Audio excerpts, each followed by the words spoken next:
Bismillahirrahmanirrahim. Assalamu alaikum students. I hope all of you will be fine. Well students, we are going to start unit number 12, that is geometrical optics. You already know that optics is the branch of physics that deals with the properties and propagation of light. So in geometrical optics we study the light. Geometrical optics or ray optics is a model of optics that describes light propagation in terms of rays. The ray in geometric optics is an abstraction useful for approximating the path along which light propagates under certain circumstances. Students, in this chapter we will discuss the properties of light. That how light propagate in terms of rays and what are the properties of light. Students, आप इस बात को जानते हैं कि without light हम किसी भी चीज़ को देख नहीं सकते, तो लाइट चीज़ों को देखने के लिए बहुत अहमियत की हामिल है और इसके अलावा हम बहुत सारे इंस्ट्रूमेंट्स को यूज़ करते हैं जिसकी वजह से हम बहुत ज़्यादा लार्ज या स्मॉल साइज़ ऑब्जेक्ट्स को देख सकते हैं।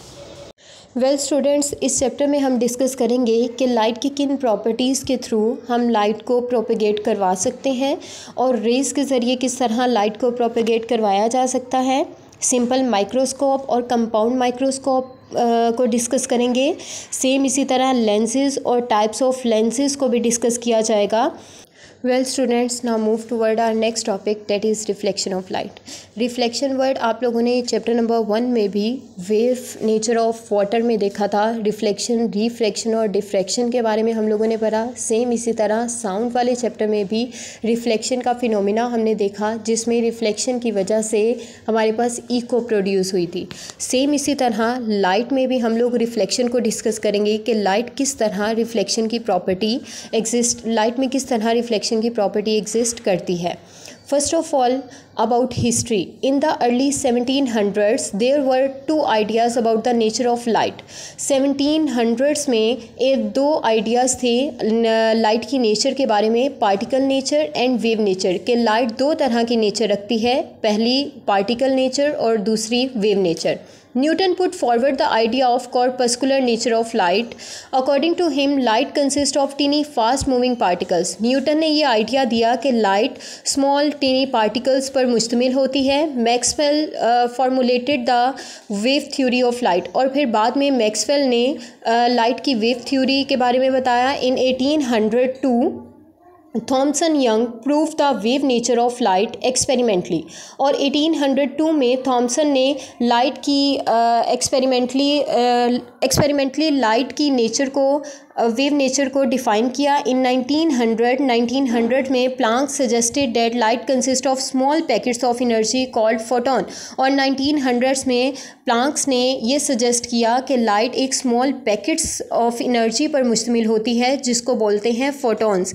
लेटर ऑन बाद में idea of photon was confirmed by experiments. बाद में फोटोन का आइडिया एक्सपेरिमेंटली तौर पर कंफर्म कर दिया गया। नाउ वी नो डैट, अब हम जानते हैं लाइट हैज़ डुअल नेचर, कि लाइट दो तरह की नेचर रखती है, light as well as particle nature.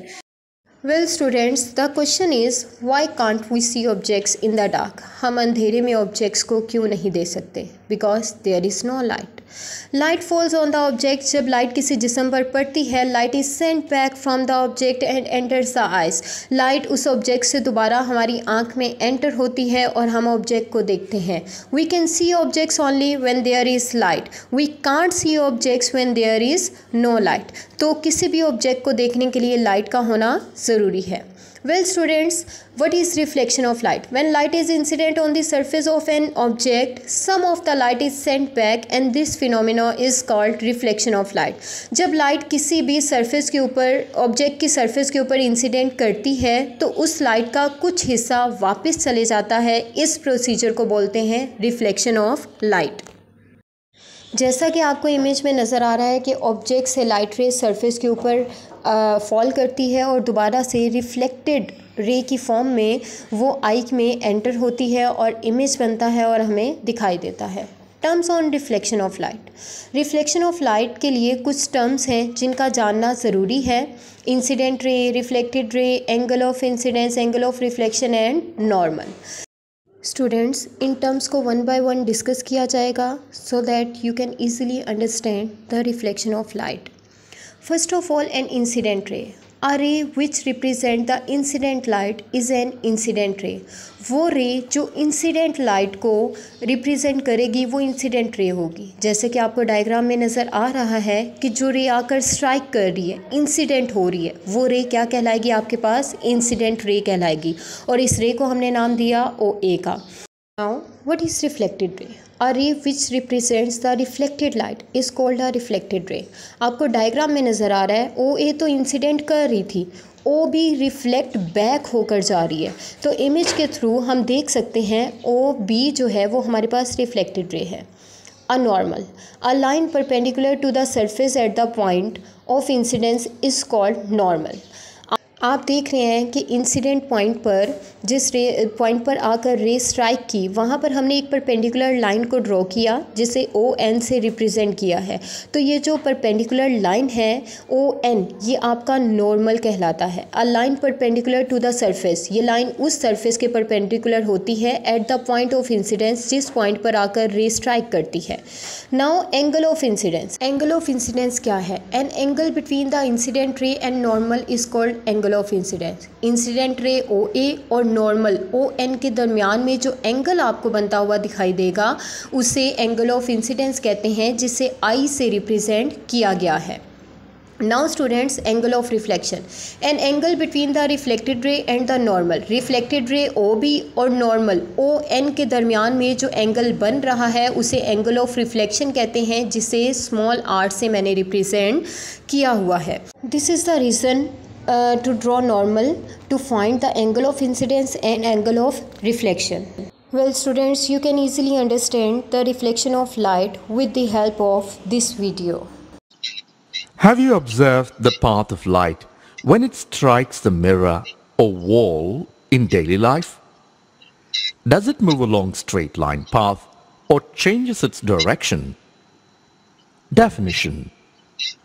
When light ray strikes the boundary of two media, such as air and glass, a part of light is turned back into the same medium.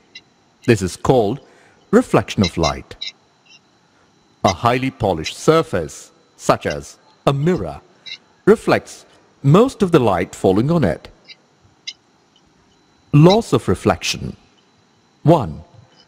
The angle of incidence is equal to the angle of reflection. And 2. The incident ray, normal to the mirror at the point of incidence, and the reflected ray all lie in the same plane. These laws are applicable to all types of reflecting surfaces. I hope students you got it. Now, what are the laws of reflection? Laws कहते हैं कानून को. अब reflection के दो कानून हैं. अगर रिफ्लेक्शन इन लॉज को ओबे नहीं करता तो रिफ्लेक्शन नहीं होती. The incident ray, the reflected ray and the normal all lie in the same plane. Incident ray, reflected ray और नॉर्मल तीनों के तीनों एक ही प्लेन पर लाई करेंगे. Number 2 is the angle of incidence is equal to the angle of reflection. और angle of incidence बराबर होगा एंगल ऑफ रिफ्लेक्शन के. यानी इंसिडेंट रे के साथ बनने वाला एंगल और रिफ्लेक्टेड रे के साथ बनने वाला एंगल दोनों क्या होने चाहिए? बराबर होंगे, तभी रिफ्लेक्शन का फिनोमिना होगा, अदरवाइज़ रिफ्लेक्शन का फिनोमिना नहीं होगा. एंगल्स बराबर होने से क्या मुराद है स्टूडेंट्स? अगर एंगल ऑफ इंसिडेंस 30 है तो एंगल ऑफ रिफ्लेक्शन भी 30 होगा, तभी रिफ्लेक्शन होगी, अदरवाइज़ रिफ्लेक्शन नहीं होगी. Well students, what is meant by reflection of light? The throwing back by a body or surface of light without absorbing it. What is the mean of without absorbing it? Students, not all objects reflect light. Many objects surround us, in which some can absorb light, some can transmit light, and some can reflect light. So, the phenomena of reflection is the throwing back by a body or surface of light without absorbing it. Okay students, we see a page of a book because light reflects from each part of the page in all directions, so that some of the light rays from each part of the page enter our eyes. Because almost no light is reflected by the printed words, we see them as black areas. अभी जो मैंने बात की कि हर object light को reflect नहीं करता, तो हम लोग बुक के पेजेस पर प्रिंटेड वर्ड को किस तरह देख सकते हैं। स्टूडेंट्स, लाइट तो पूरी बुक के ऊपर फॉल करती है। अब जिस जगह पर प्रिंटेड एरिया होता है वहाँ पर लाइट एब्जॉर्ब हो जाती है और बाकी सारी सरफेस से लाइट रिफ्लेक्ट बैक होकर हमारी आइज़ में एंटर होती है और हम पेज को देख सकते हैं। Now students, what are the types of reflection? There are two types of reflection, regular reflection and diffuse reflection. Diffuse reflection also called irregular reflection. Now we discuss it thoroughly. The types of reflection. The first one is regular reflection. What is regular reflection? When a parallel beam of light is incident on a plane mirror, जब parallel beam of light एक plane mirror पर incident होती है, the angles of incidence of all the rays are equal और तमाम rays के angle of incidence बराबर होते हैं। Thus all the rays are reflected in one direction और तमाम rays एक ही direction में reflect होती हैं। Such reflection of light is called regular reflection.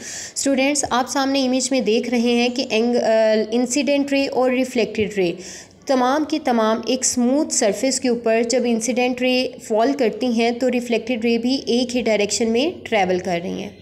जबकि डिफ्यूज़ रिफ्लेक्शन को देखें, when a parallel beam of light is incident on a rough surface, जब parallel beam of light rough surface पर incident होती हैं, the rays are reflected in different directions, तो rays different directions में reflect होती हैं। आप सामने देख रहे हैं कि इंसिडेंट रे और रिफ्लेक्टेड रे की डायरेक्शन सबकी डिफरेंट है।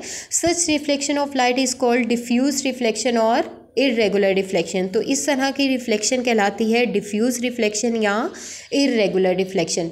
और इर्रेगुलर रिफ्लेक्शन किसकी वजह से होती है? रफ़ सरफेसेस की वजह से होती है, जबकि रेगुलर रिफ्लेक्शन स्मूथ सरफेस पर होती है और इर्रेगुलर रिफ्लेक्शन रफ़ सरफेस पर होती है। स्टूडेंट्स, डिफ्यूज़ रिफ्लेक्शन बहुत बेनिफिट होती है। क्यों बेनिफिट होती है? क्योंकि रेगुलर रिफ्लेक्शन में तो हमारे पास एक डायरेक्शन होती है, लेकिन अगर हमने रूम में बहुत सारी चीज़ों को देखना है तो इट मीन्स कि हमें एक डायरेक्शन नहीं चाहिए, हमें मल्टीपल डायरेक्शंस चाहिए। तो मल्टीपल डायरेक्शंस हमें डिफ्यूज़ रिफ्लेक्शन दे सकती है, रेगुलर रिफ्लेक्शन नहीं देख सकती। Now you can understand regular and irregular reflection with the help of this video. We now know that light falling on an object is reflected. Reflection from a smooth surface like that of a mirror is called regular reflection. Reflection of light from the water surface and highly polished floors are also examples of regular reflections. Images are formed by the regular reflection of light. Diffused or irregular reflection takes place when a ray of light is incident on a surface such as wall or wood which is not smooth or polished. An image is not formed in this case. In this case, the different portions of the surface reflect the incident light in different directions. The light sent to our eyes by most of the objects we see around us is due to the diffused reflection from their surfaces. Well students, now it's the time for your home task. You have to do the review question 12.1, 12.2 and 12.3 related to today's topic, that is reflection of sound.